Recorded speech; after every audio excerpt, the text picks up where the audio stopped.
Est-ce que vous la reconnaissez, cette Ah femme? oui, c'est celle qui a organisé le catch aux Cette femme, États-Unis. c'est Linda McMahon, qui est l'ancienne patronne du catch américain et qui va être la nouvelle ministre de l'Éducation nationale de Donald Trump. Est-ce que vous vous dites, bah tiens, c'est une femme forte, Linda McMahon?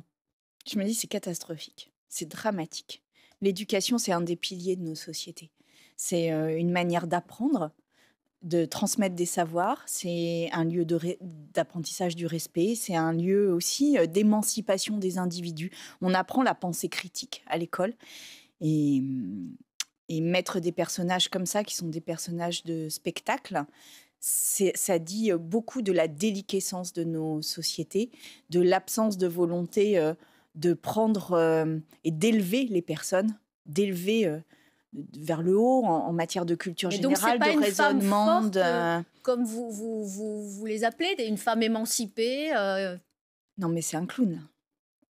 C'est un clown, cette femme. Et moi, je ne veux pas de clown au ministère de l'Éducation nationale. Je tiens beaucoup trop au respect le travail des enseignants, des professeurs. Et je dois dire que déjà en France, c'est menacé. Déjà en France, je me suis opposée à la ministre qui a été désignée parce qu'elle ne connaissait pas grand-chose. Elle ne connaissait pas grand-chose à l'éducation nationale. Vous la préférez quand même à Linda McMahon? En fait, c'est de Karim Ansila, c'est de pire en pire, quoi. C'est de pire en pire. Et en fait, quand on s'attaque à l'éducation, on s'attaque profondément au ciment social. Et c'est grave, en fait. C'est très, très grave. Non, mais c'est une grosse blague. C'est une grosse blague.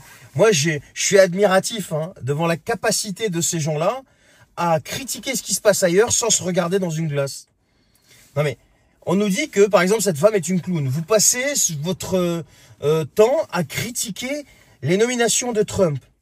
Mais on vous a pas entendu sur Biden.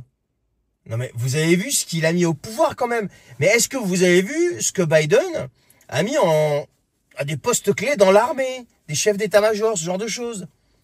Ouais, mais non, mais là, c'est vrai que ça colle à votre idéologie. Donc, pas de problème, pas de critique. Ça fait partie des valeurs que vous défendez.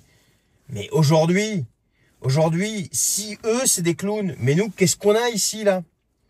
Qu'est-ce qu'on a, là? On se tape quoi, là, depuis des décennies? Première chose. Deuxième chose.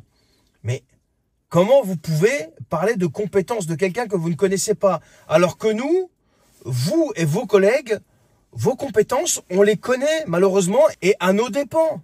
Donc je comprends pas, moi, cette facilité que vous avez à regarder et porter votre regard de ce qui se passe chez les autres et critiquer les autres, alors que vous-même, vous avez tous autant que vous êtes participé à la destruction de l'éducation nationale et de tout ce qui se passe dans ce pays. Il n'y a pas que Macron, Macron, il n'est pas tout seul responsable, parce que vous vous défaussez, vous lui mettez tout sur la tronche, pour une fois que je prends sa défense. Mais avant, qui était au pouvoir avant lui? C'était un socialiste. Et avant ce socialiste, c'était Sarkozy qui gouvernait qu'en fonction de vous, en fait, pour vous faire plaisir. Et avant Sarkozy, et avant Sarkozy, etc., etc. Donc, il faut arrêter, si vous voulez, d'aller critiquer ce qui se passe ailleurs, tout en vous caressant le nombril et en croyant que vous faites bien.